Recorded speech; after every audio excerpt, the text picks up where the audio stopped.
तो दर्शकों, सबसे पहले आप सभी को हर हर महादेव और आप सभी देख रहे हैं चनार न्यूज़ अपडेट। मैं हूं आपके साथ गौरव बिनोत्रा।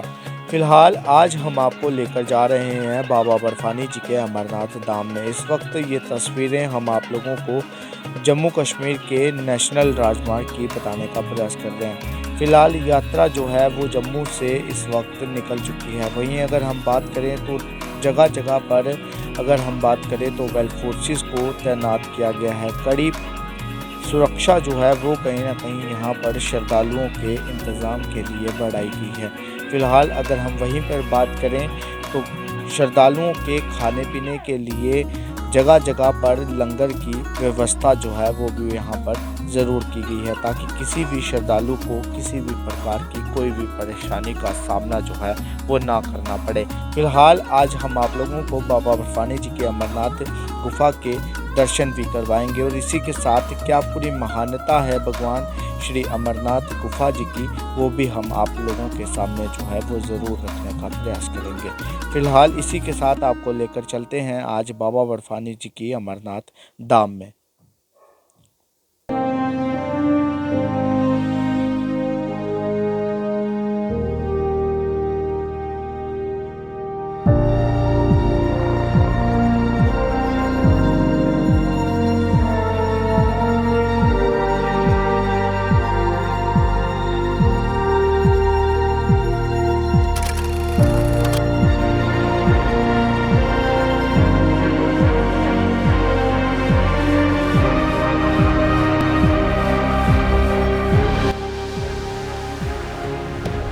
तो वहीं अगर हम बात करें तो इस वक्त हम लोग पहुंच चुके हैं पहले पड़ाव पे और पहला पड़ाव है पहलगाम। और अगर हम बात करें तो महानता है कि भगवान शिव जब माता पार्वती को अमर कथा सुनाने के लिए किसी गुप्त स्थान की तलाश कर रहे थे, वह उन्होंने तब गंगा मैया को पहलगाम में छोड़ दिया था। इसीलिए आज भी वहाँ पर नदी जो है वो कहीं ना कहीं बहती हुई नज़र आती है। फिलहाल ये तस्वीरें आप लोग साफ तौर पर देख सकते हैं।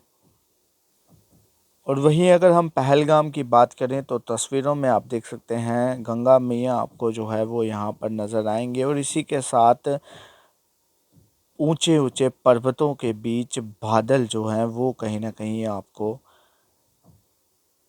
नज़र आएंगे। फ़िलहाल इसी के साथ हम अब लेकर चलते हैं आपको चंदनबाड़ी की ओर। पहले तो चंदनबाड़ी तक भी पैदल सफ़र जो है वो श्रद्धालुओं को करना पड़ता था, लेकिन अभी फ़िलहाल अगर हम बात करें तो काफ़ी बदलाव जो है वो आपको यहाँ पर देखने को मिलेगा।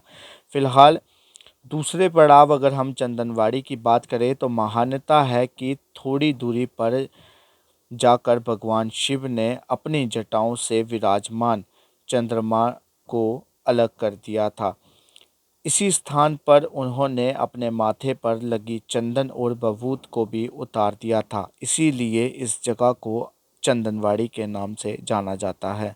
फिलहाल ये तस्वीरें आप लोग चंदनवाड़ी की देख सकते हैं। यहाँ पर भी आपको लंबी लंबी कतारों में श्रद्धालु जो हैं वो खड़े हुए नज़र आएंगे। इस वक्त अगर हम बात करें तो चंदनवाड़ी में पहुंच चुके हैं। फिलहाल ये तस्वीरें जो है मैं आपको एक बार ज़रूर दिखाना चाहूँगा। देख सकते हैं चंदनवाड़ी का रास्ता जो है वो यहाँ से इस वक्त जो है वो तय किया जाता है। यहीं से पैदल ट्रैक जो है वो अमरनाथ जी की गुफा के लिए शुरुआत होती है। फिलहाल देख सकते हैं आपको हर जगह यहाँ पर जो है वो लगातार लंगर नज़र आएंगे और तमाम जितने भी श्रद्धालु आते हैं उन सबको लगातार यहाँ पे लंगर खिलाया जाता है। इनसे बातचीत करेंगे। अभी जी क्या नाम है आपका? हमारा नाम राजू कनौजिया है। राजू जी कहाँ से आए? हम वाराणसी से बनारस के रहने वाले हैं। ये लंगर हमारा वाराणसी श्री बाबा काशी विश्वनाथ सेवा समिति का है। कब तक चलता है ये लंगर? ये शुरू से लास्ट तक चलता है। जी हाँ जी हाँ जी। तो जितने भी श्रद्धालु आते हैं सबके लिए व्यवस्था है? सबके लिए फ्री सेवा, निःशुल्क सेवा और पूरे मन के साथ सेवा। जय भोले की, जय शंकर की। कुछ कहना चाहेंगे आप भोले के भक्तों से जो अभी हिचकिचा रहे हैं आने के लिए? आप बेफिक्र आइए। अगर आपको भगवान पे भरोसा है, ये जीवन परमात्मा का दिया हुआ है, ये आत्मा उनके हवाले है। आप उनके भरोसे आइए, जैसे आएंगे वैसे वापस जाएंगे।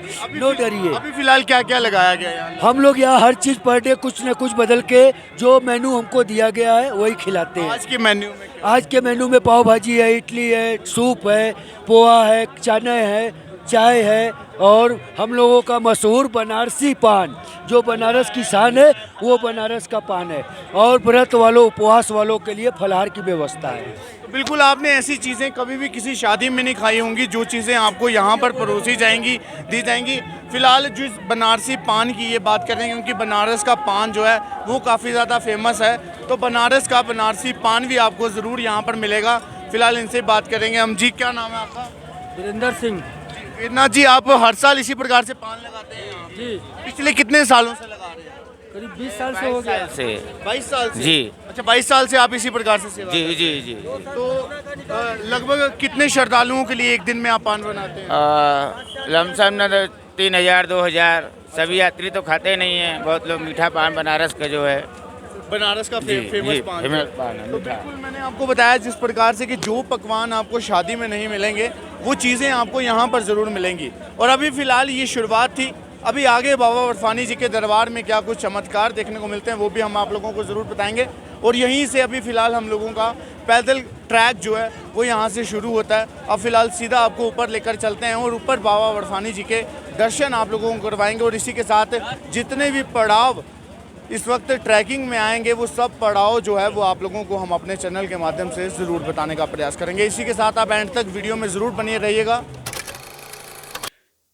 तो अभी फ़िलहाल हम लोग पहुंच चुके हैं तीसरे पड़ाव पर। अगर हम बात करें तो तीसरे पड़ाव की महानता है कि यात्रा के इस पड़ाव तक पहुंचने तक यात्री बहुत ज़्यादा थक जाते हैं और उनकी चाल पिस्सू जैसी हो जाती है। इसीलिए इस स्थान को पिस्सू टॉप के नाम से जाना जाता है। और अगर हम बात करें तो काफ़ी लंबी एक चढ़ाई है जिसको चढ़ने के बाद वाकई में श्रद्धालु जो हैं वो काफ़ी ज़्यादा थक जाते हैं। इसलिए पिस्सू टॉप पर भी श्रद्धालुओं के लिए कुछ इस प्रकार से लंगर व्यवस्था जो है वो ज़रूर की गई है। फ़िलहाल ये तस्वीरें भी आप लोग एक बार जो हैं वो ज़रूर देखें।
क्या नाम है आपका?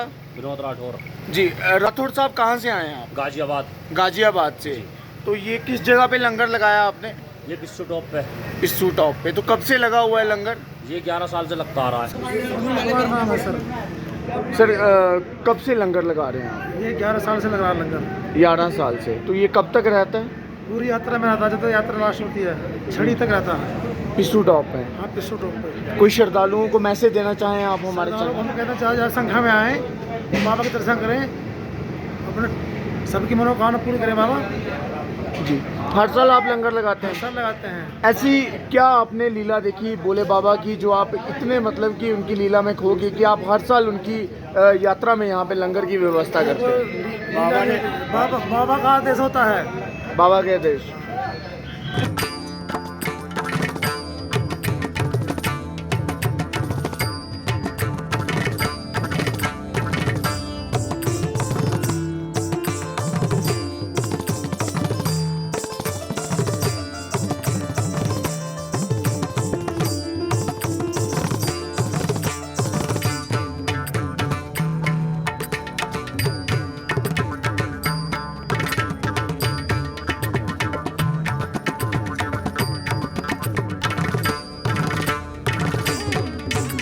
तो इसी के साथ आपको लेकर चलते हैं चौथे पड़ाव पर, यानी कि शेषनाग झील में।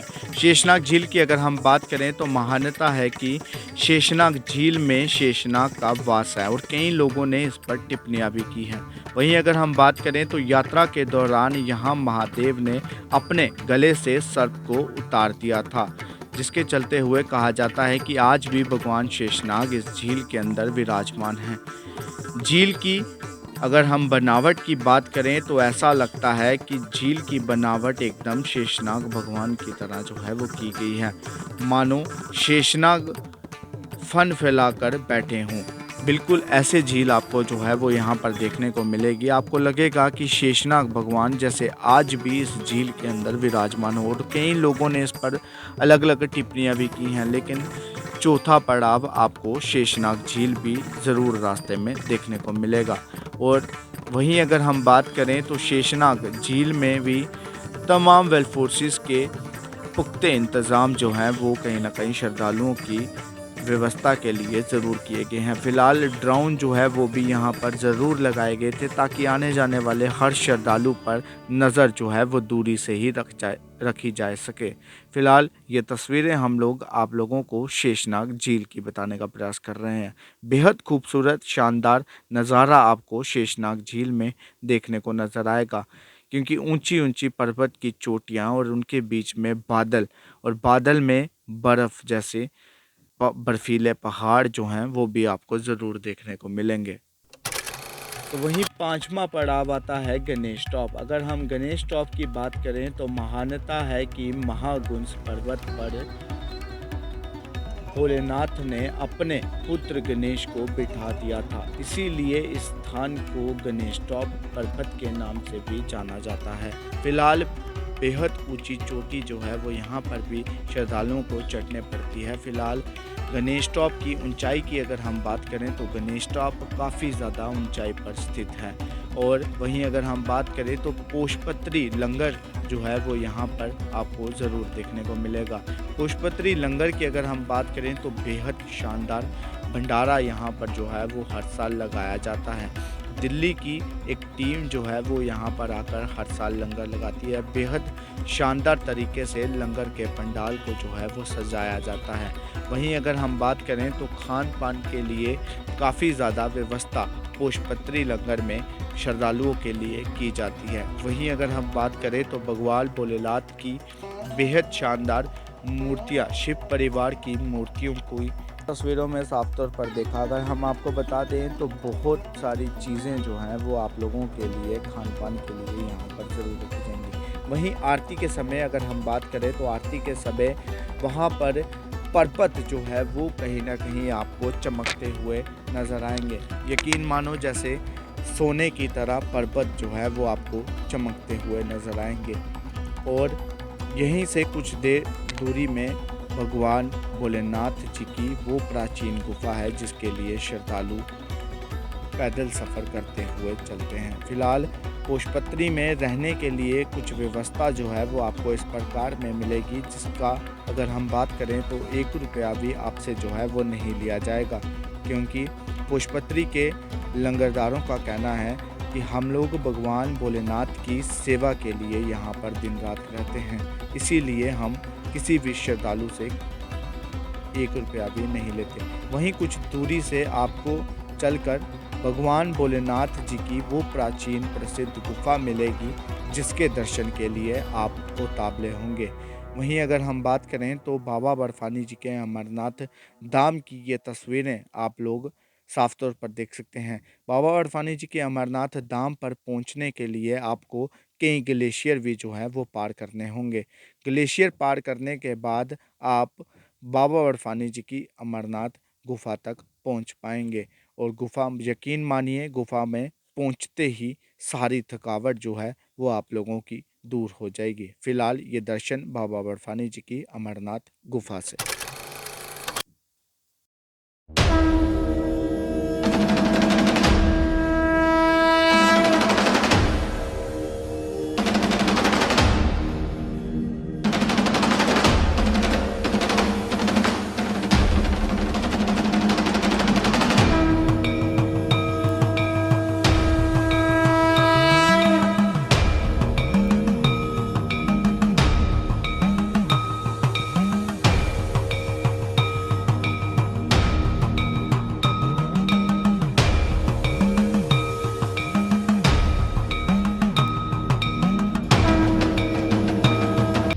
हर महादेव। जितने भी हमारे आज जो है श्रद्धालु बाबा अमरनाथ जी के दर्शन करने के लिए जो हैं रवाना हुए हैं भगवती नगर से, उन सभी से हम यही निवेदन करते हैं कि वह अपने RFT कार्ड जो हैं वो लेके चलें और यात्रा में जो है धीरे धीरे से वो चढ़ाई करें। इसमें ज़्यादा तेज़ी ना करें क्योंकि सांस की दिक्कत हो सकती है।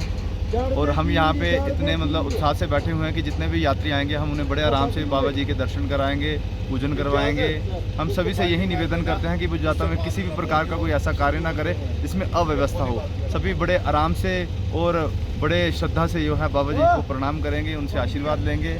ये 2019 के बाद की जो अभी इस समय जो यात्रा आज खुली है, हम सभी यही चाहते हैं कि सभी को जो है बाबा के भरपूर दर्शन और आशीर्वाद मिले, यही कामना है। और हमारे भारतवर्ष में जो है शांति बनी रहे, यही हम कामना यहाँ से करेंगे। हर हर महादेव। तो वहीं अगर हम बात करें बालटाल के रास्ते की, जो कि एक नया रास्ता बनाया गया है, बालटाल रास्ते की अगर हम बात करें तो बालटाल रास्ता जो है वो बेहद कठिन है और तमाम श्रद्धालुओं को कठिनाइयों से गुजरना पड़ता था। और इस रास्ते के अंदर आपको कई झरने जो है वो देखने को मिलेंगे।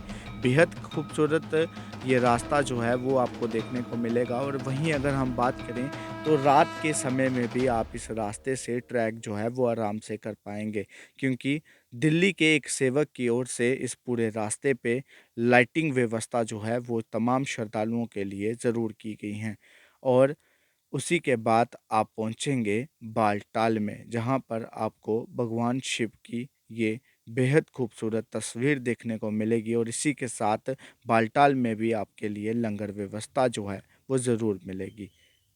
इस खबर को देख के आप लोग अपनी राय जो है वो ज़रूर रखिएगा। और अगर आप शिव भक्त हैं तो एक बार हर हर महादेव ज़रूर लिखिएगा। इसी के साथ आप देखते रहिए चिनार न्यूज़ अपडेट। दीपक मनास के साथ। जय हिंद।